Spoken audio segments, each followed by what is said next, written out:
Is this mine?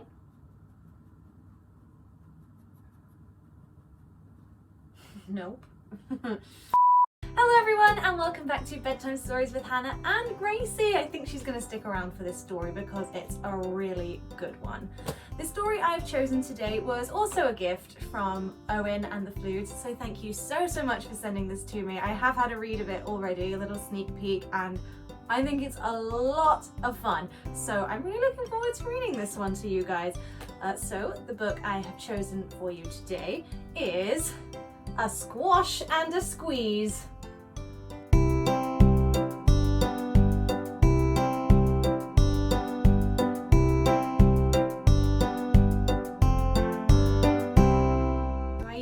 Tell you who wrote this book.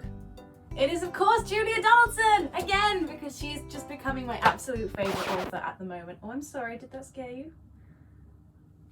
I'm sorry, I didn't mean to. Go back to sleep, it's okay. By the incredibly wonderful Julia Donaldson, who's become my favourite author, and she's asleep again, it's fine. I wish I could fall asleep that quickly, but hopefully with books like these, it'll be helping you fall asleep. So let's get started. A little old lady lived all by herself, with a table and chairs and a jug on the shelf. A wise old man heard her grumble and grouse. "There's not enough room in my house. Wise old man, won't you help me, please? My house is a squash and a squeeze." "Take in your hen," said the wise old man. "Take in my hen? What a curious plan!" Well, the hen laid an egg on the fireside rug and flapped around the room, knocking over the jug. The little old lady cried, "What shall I do? It was pokey for one, and it's tiny for two. My nose has a tickle, and there's no room to sneeze. My house is a squash and a squeeze." And she said, "Wise old man, won't you help me, please? My house is a squash and a squeeze." "Take in your goat," said the wise old man. "Take in my goat? What a curious plan!" Well, the goat chewed the curtains and trod on the egg, then sat down to nibble the table leg. The little old lady cried, "Glory be! It was tiny for two, and it's titchy for three.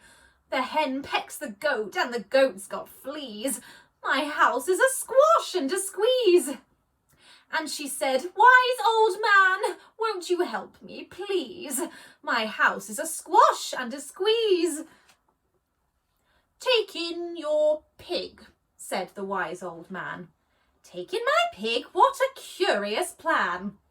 So she took in her pig, who kept chasing the hen and raiding the larder again and again. The little old lady cried, "Stop, I implore! It was titchy for three, and it's teeny for four. Even the pig in the larder agrees. My house is a squash and a squeeze."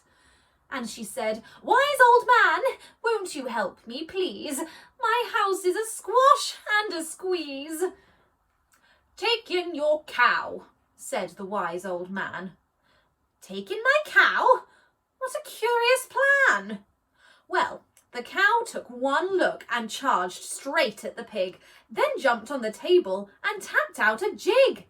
The little old lady cried, "Heavens alive! It was teeny for four, and it's weeny for five. I'm tearing my hair out, I'm down on my knees. My house is a squash and a squeeze." And she said, "Wise old man, won't you help me, please?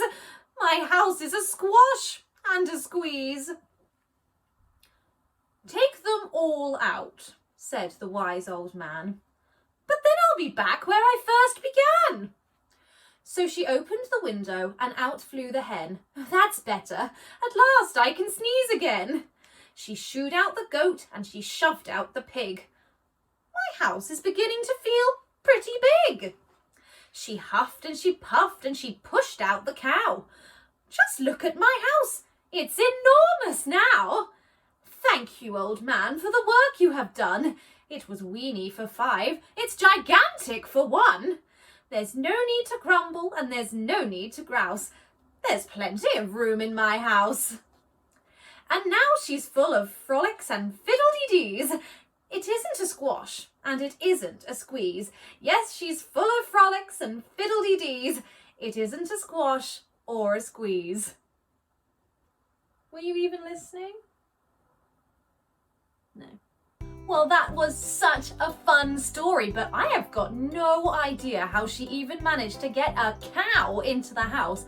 Luckily, Gracie's quite small, so she doesn't take up too much room.